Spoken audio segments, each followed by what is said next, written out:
Boas tardes, boas noites.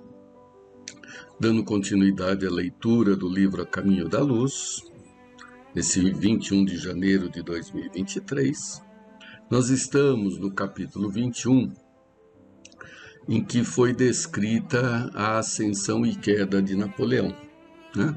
Não pela figura, mas pelo que ele representou para a França como uma interrupção ao período de terror consequência da Revolução Francesa, né? E nessa oportunidade nós vamos ler, antes de dar continuidade, há uma mensagem do irmão X fazendo referência justamente a Napoleão. Então, retomando, a Revolução Francesa derrubou a monarquia, o povo assumiu o poder, logo em seguida, nos 8, 9, quase 10 anos seguintes, a turbulência social e política era grande, de forma que os revolucionários iniciais passaram também a ser guilhotinados, e vem o Napoleão e estabiliza a França, institui várias reformas políticas, e essas reformas passaram a influenciar o resto do mundo, né, com as ideias de liberdade, igualdade, fraternidade, que inspiraram outros povos a enfrentarem as suas monarquias locais. Obviamente que esses imperadores de outros países se uniram para tentar conter os efeitos da Revolução e o próprio Napoleão. Mas as conquistas realizadas naquela época permanecem até hoje, tal como o Código Civil, a importância da Constituição, que promoveu essa entrada no terceiro milênio, como nós vamos ler hoje. Depois, Napoleão acabou sendo vencido na sua batalha final, em Waterloo, e foi exilado numa ilha onde pôde dar início às reflexões íntimas sobre os próprios exageros no exercício do poder. Porém, vamos pegar aqui um pouquinho antes essa mensagem que ela dá uma ideia da importância de Napoleão e por que ele tinha essa importância. Então, essa mensagem é do irmão X, né, psicografada pelo Chico Xavier. Kardec e Napoleão. Logo após o Brumário, que é a data 9 de novembro de 1799, praticamente 10 anos, um pouco mais de 10 anos depois da queda da Bastilha, quando Napoleão se fizer o primeiro cônsul da República Francesa, reuniu-se na noite de 31 de dezembro de 1799, no coração da latinidade, quer dizer, na França, nas esferas superiores, grande assembleia de espíritos sábios e benfeitores para marcarem a entrada significativa do novo século, que seria 1800. Né? Esse coração da latinidade é representado na França, mas ele tem o correspondente na espiritualidade. Né? Continua irmão X. Antigas personalidades da Roma imperial, pontífices e guerreiros das Gálias, figuras da Espanha, ali se congregavam à espera do expressivo acontecimento. Então, o que acontece? Ele ia receber a condição de primeiro cônsul, né, como encarnado. Mas existia toda uma assembleia espiritual naquele evento. Legiões dos Césares, com seus estandartes, falanges de batalhadores do mundo gaulês e grupo de pioneiros da evolução hispânica, associados e múltiplos representantes das Américas, guardavam linhas simbólicas de posição de destaque. Mas não somente os latinos se faziam representados no grande conclave. gregos ilustres, lembrando as confabulações da Acrópole gloriosa, israelitas famosos, recordando o Templo de Jerusalém, debutações e germânicas, grandes vultos da Inglaterra, sábios chineses, filósofos hindus, teólogos budistas, sacrificadores das divindades olímpias, renomados sacerdotes da Igreja Romana e continuadores de Maomé, ali se mostravam, como em vasta convocação de forças da ciência e da cultura da humanidade. No concerto das brilhantes delegações que ali formavam, com toda a sua fulguração representativa, surgiam espíritos de velhos batalhadores do progresso, que voltariam à liça carnal e seguiriam de perto para o combate à ignorância e à miséria, na laboriosa preparação da nova era da fraternidade e da luz. No deslumbrante espetáculo da espiritualidade superior, com a refulgência de suas almas, achavam-se Sócrates, Platão, Aristóteles, Apolônio de Tiana, Orígenes, Hipócrates, Agostinho, Fénelon, Giordano Bruno, Tomás de Aquino, São Luís de França, Vicente de Paulo, Joana d'Arc, Teresa d'Ávila, Catarina de Siena, Bizet, Spinola, Erasmo, aqui Spinola deve ser Spinoza, Erasmo, Milton, Cristóvão Colombo, Gutenberg, Galileu, Pascal, Swedenborg e Dante Alighieri, para mencionar apenas alguns heróis e paladinos da renovação terrestre e, em planos menos brilhantes, encontravam-se no recinto maravilhoso trabalhadores de ordem inferior, incluindo muitos dos ilustres guilhotinados da Revolução, quais Luís XVI, Maria Antonieta, Robespierre, Danton, Madame Roland, André Chenier, Bali, Camille Desmoulins e grandes vultos como Voltaire e Rousseau. Deu para imaginar o encontro de todas essas figuras numa mesma situação em torno de Napoleão, em torno da figura que ia trazer uma estabilidade à nação. Após aquele período de terror, foram anos de perseguições mútuas sangrentas, né?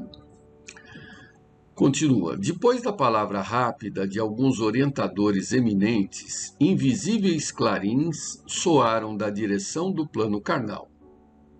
E em breves instantes, do seio da noite, que velava o corpo do ciclópico do mundo europeu, emergiu, sob a custódia de esclarecidos mensageiros, reduzido cortejo de sombras, que pareciam estranhas e vacilantes, confrontadas com as feéticas irradiações do palácio festivo.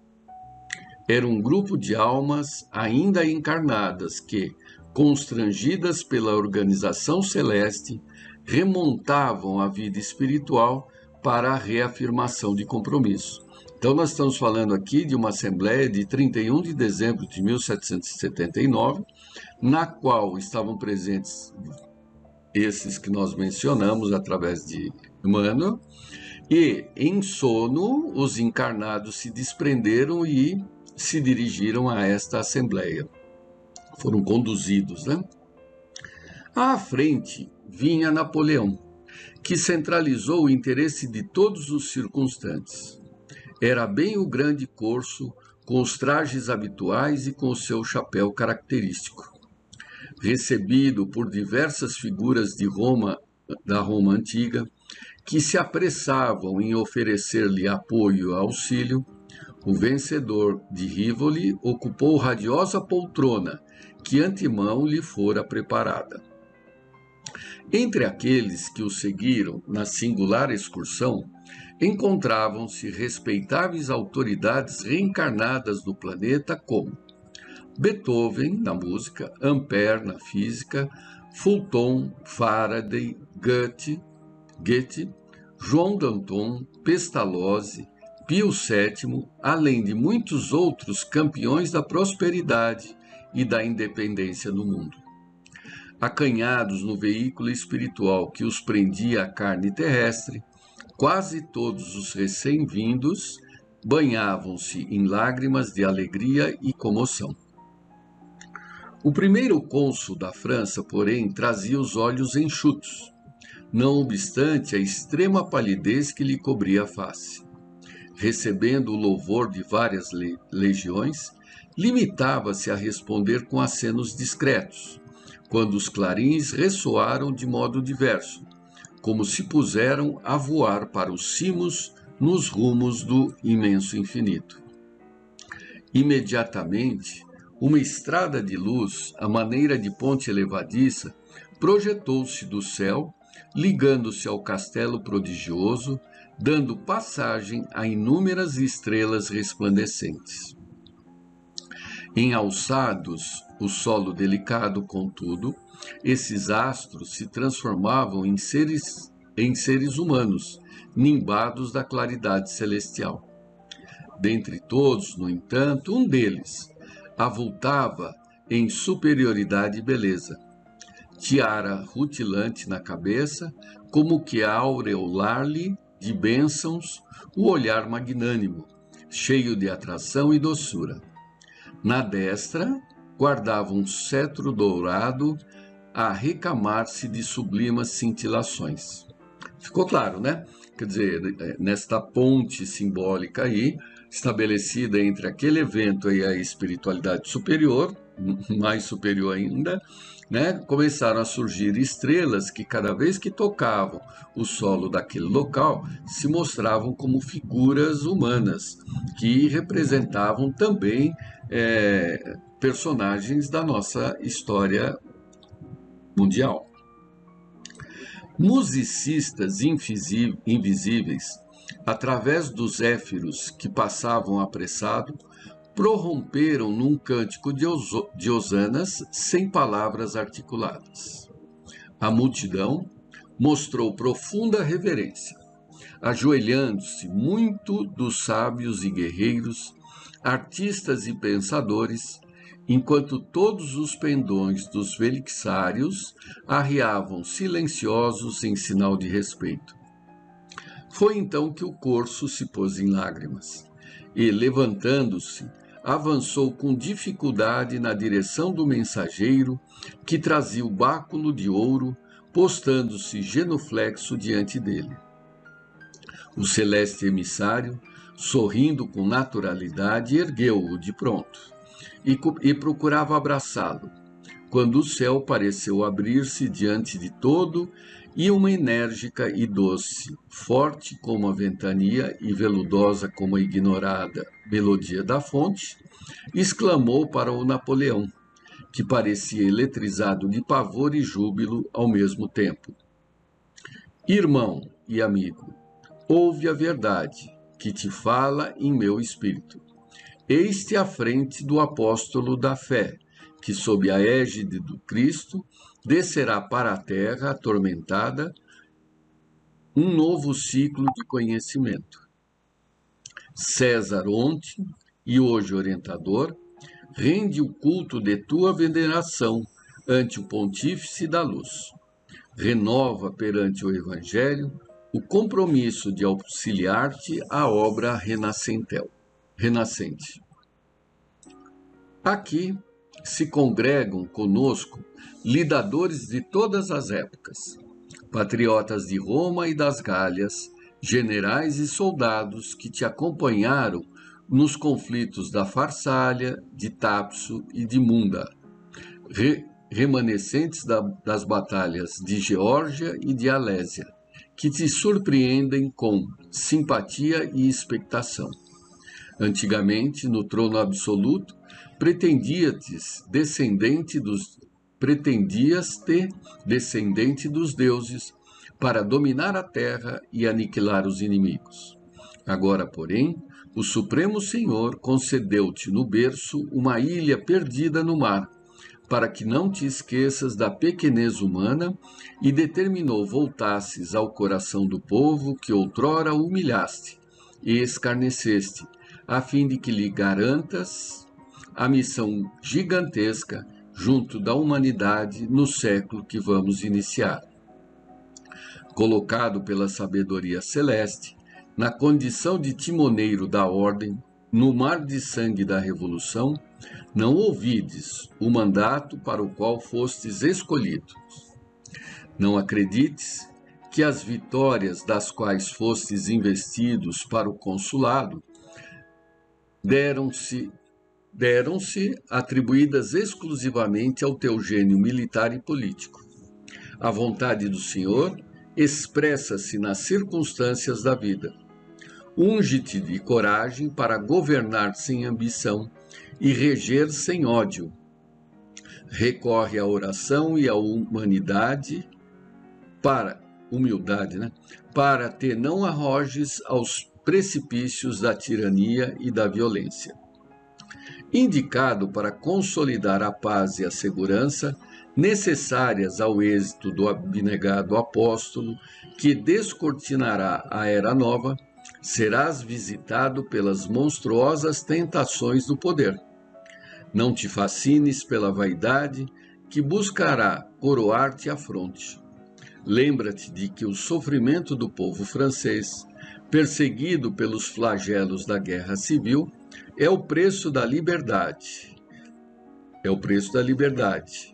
Te macules com a escravidão dos povos fracos e oprimidos, e não enlamieis os teus compromissos com o exclusivismo e com a vingança.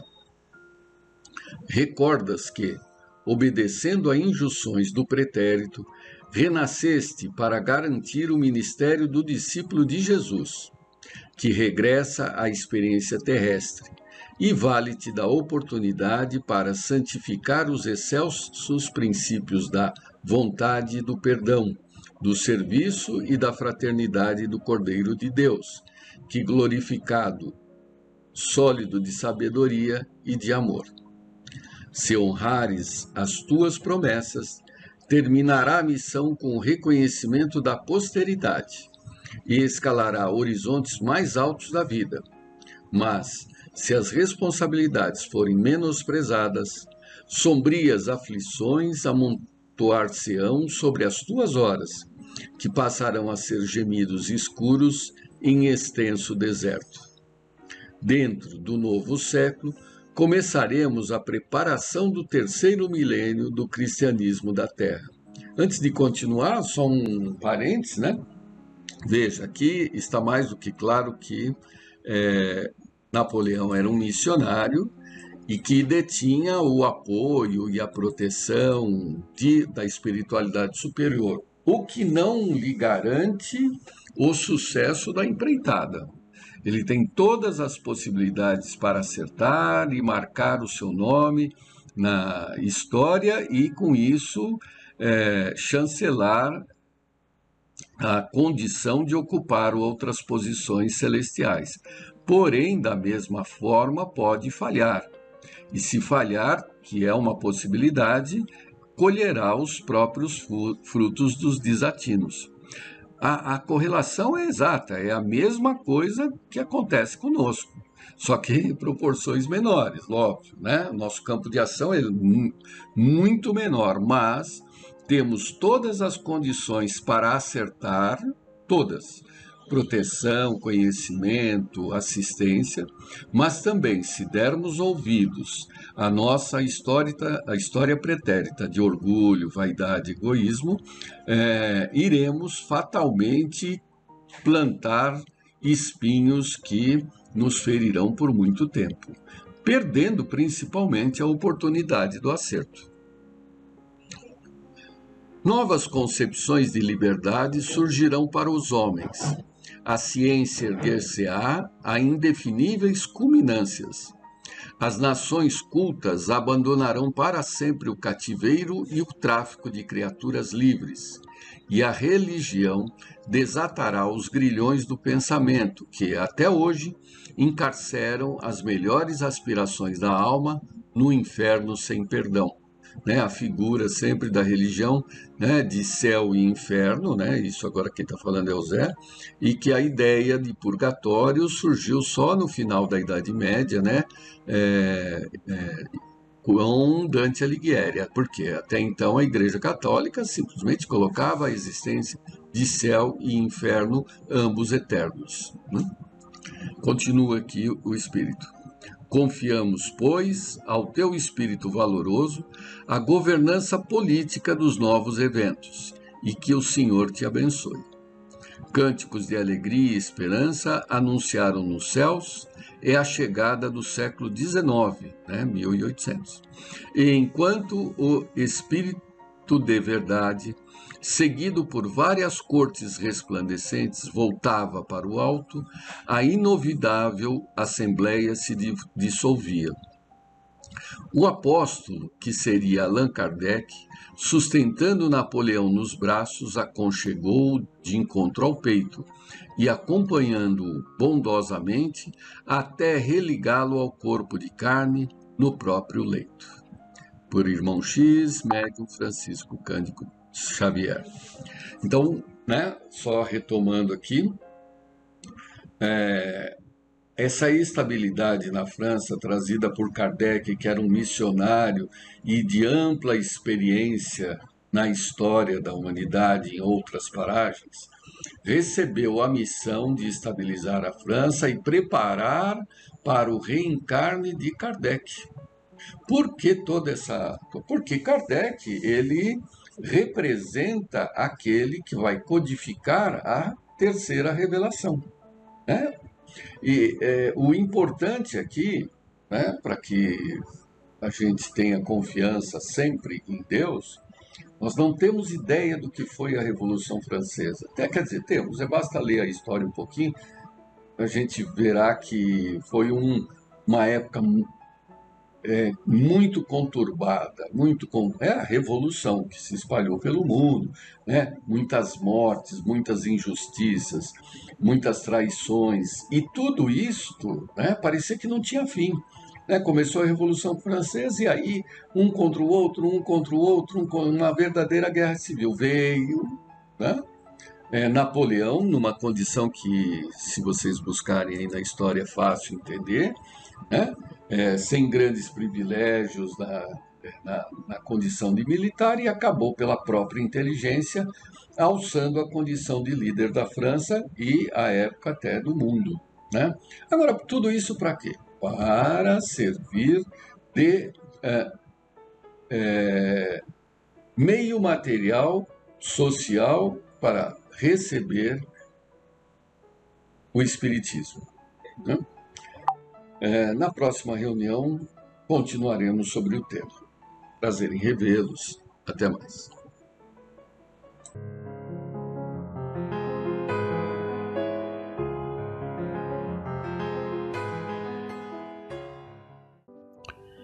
Olá, como vão todos? Espero que todos estejam bem, que todos estejam com saúde, que todos estejam em paz consigo mesmo e com suas famílias. Que a harmonia esteja envolvendo os relacionamentos de vocês. Nós vamos iniciar mais esta palestra doutrinária com a prece que Jesus nos ensinou. Pai nosso, que estais nos céus, santificado seja o vosso nome. Venha a nós o vosso reino. Seja feita, Pai, a tua vontade, assim na terra como nos céus. O pão nosso de cada dia dai-nos hoje.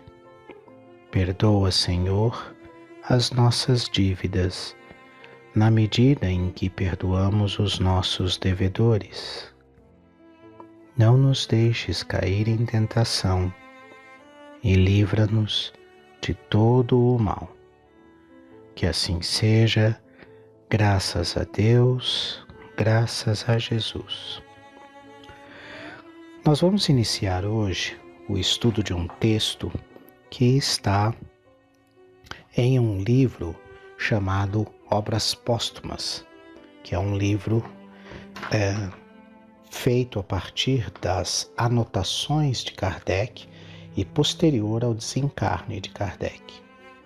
Então ele é um livro que não foi Kardec quem estava vivo e o publicou, mas ele foi publicado pela Sociedade de Estudos Espíritas de Paris, da qual Kardec era presidente, e publicado com base a partir em anotações pessoais de Kardec a respeito de diversos temas. Entre os temas que foram contemplados por esse livro e por essas anotações de Kardec está o nosso tema de estudo, que é um estudo sobre a natureza do Cristo. E é exatamente sobre isso que a gente vai falar nas próximas palestras. Começa assim o texto. Fontes das provas sobre a natureza do Cristo. Então esse é o primeiro questionamento, né? Vamos lá.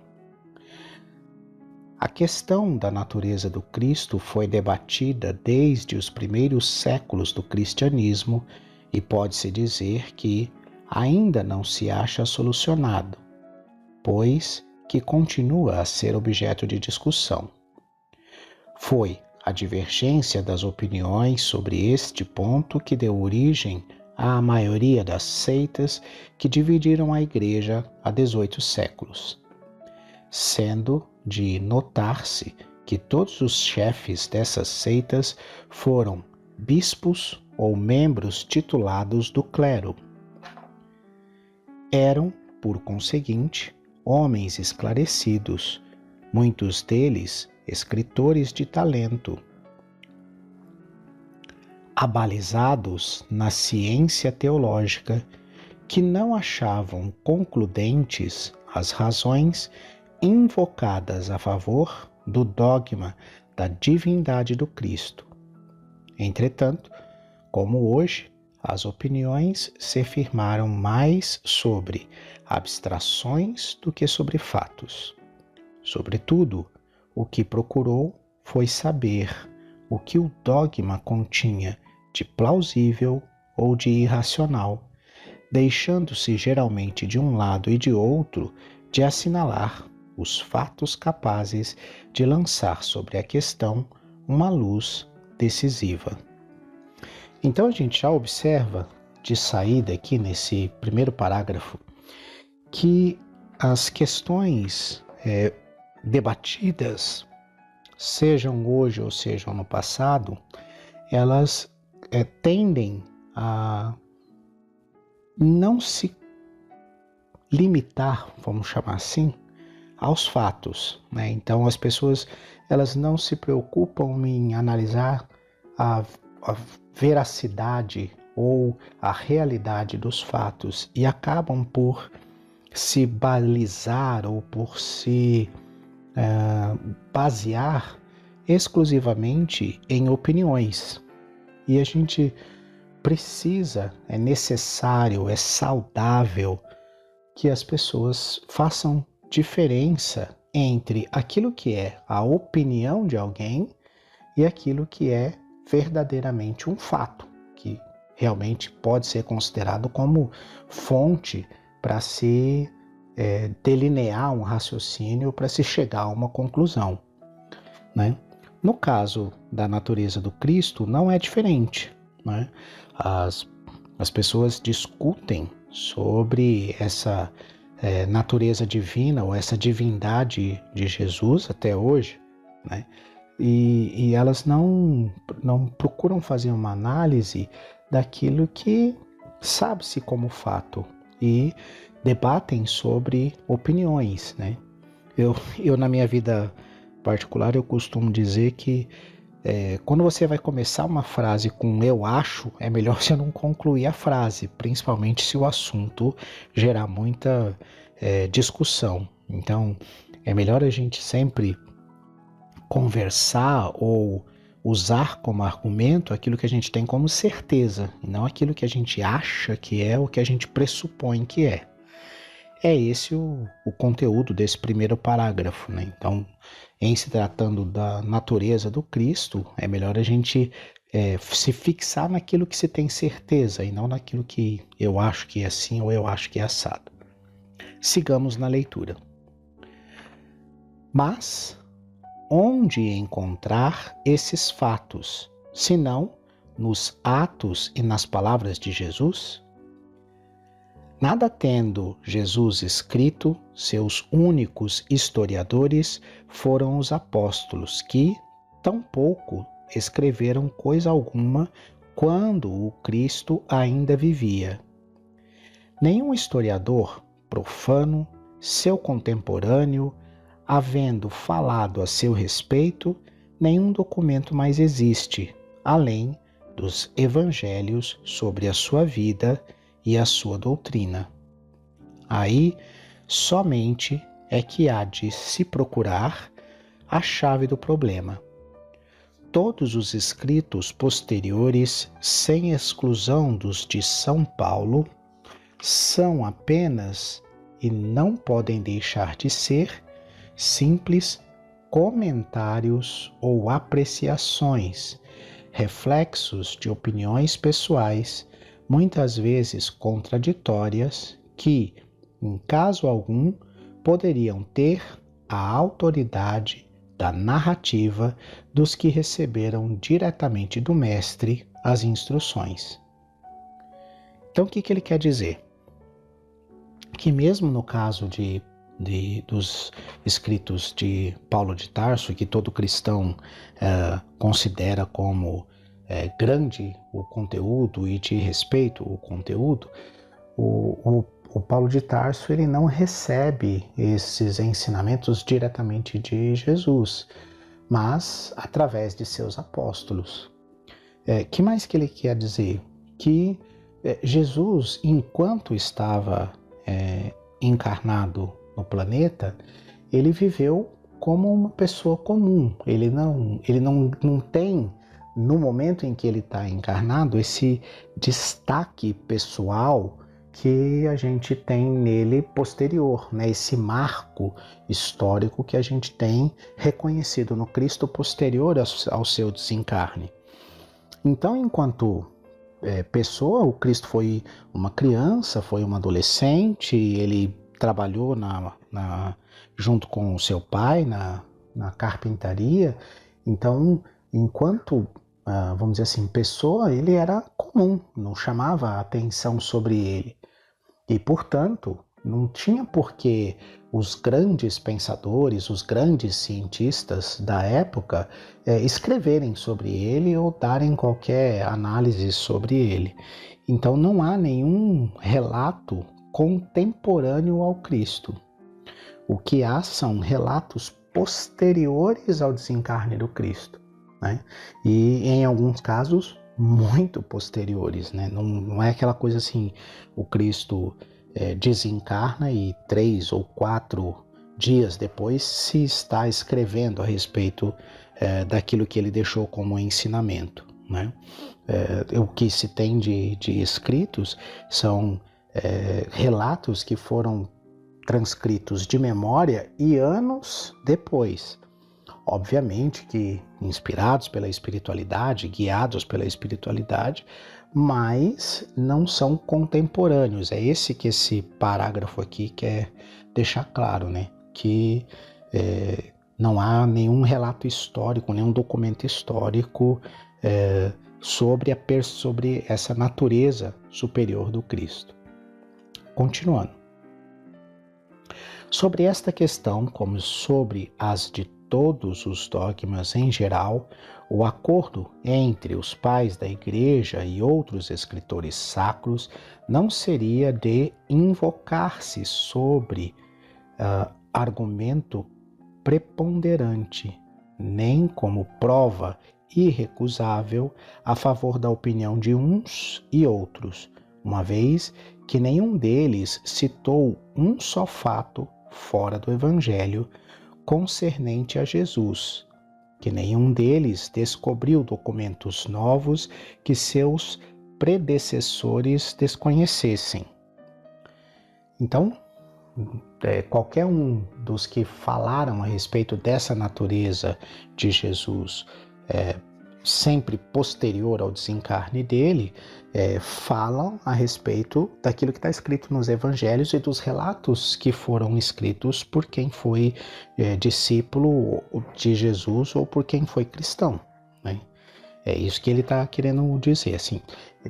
Ele está demonstrando o texto que não há por exemplo, uma certidão de nascimento de Jesus, né, que seria um documento. Então é esse tipo de documento histórico que ele está se referindo sobre a natureza do Cristo, né?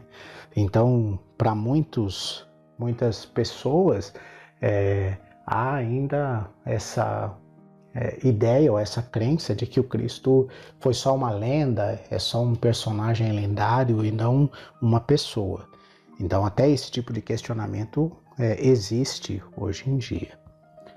Mas vamos seguir aqui no texto para a gente dar base em todas as coisas que a gente fala e defende a respeito de Jesus, mas não simplesmente baseado em achismos. Vamos dar sequência e na medida que a gente for aprofundando esse estudo, isso vai ficando cada vez mais claro, né? Esse início do texto é muito mais para demonstrar essa falta de materialidade ou de documentos materiais e, como a própria natureza do Cristo demonstra para a gente precisa analisar o cunho espiritual e a potência espiritual do Cristo para entender a sua natureza. Sigamos na leitura. Os autores sacros nada mais conseguiram do que girar dentro do mesmo círculo, produzindo apreciações pessoais, deduzindo corolários acordemente com seus pontos de vista, comentando sob novas formas e com maior ou menor desenvolvimento as opiniões contrárias às suas. Pertencendo ao mesmo partido, tiveram todos de escrever no mesmo sentido, se não nos mesmos termos, sob pena de serem declarados heréticos, como o foram Orígenes e tantos mais.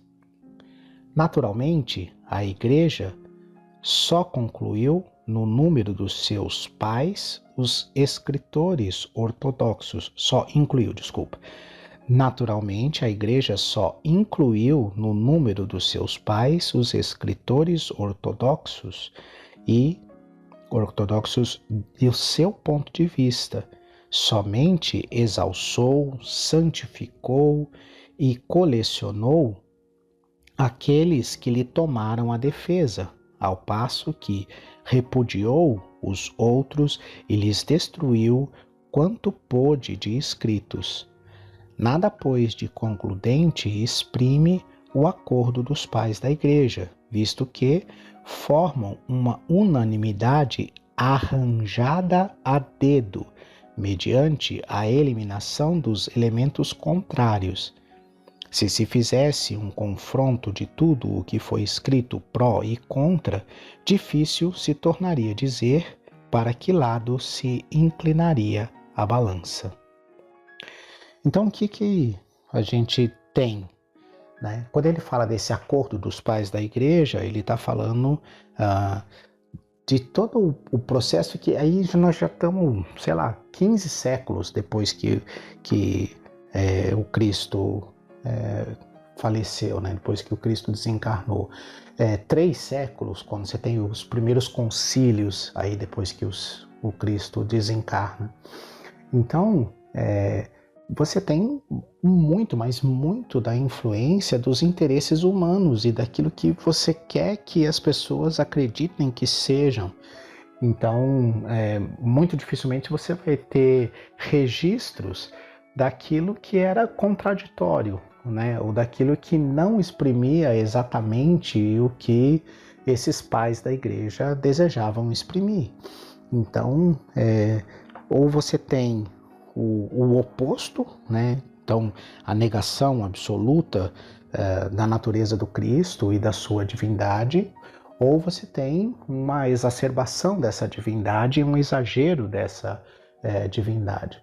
Então você não tem... Por isso que ele diz que se você for olhar o que está escrito pró e contra, é difícil de você saber para que lado que a balança ela penderia.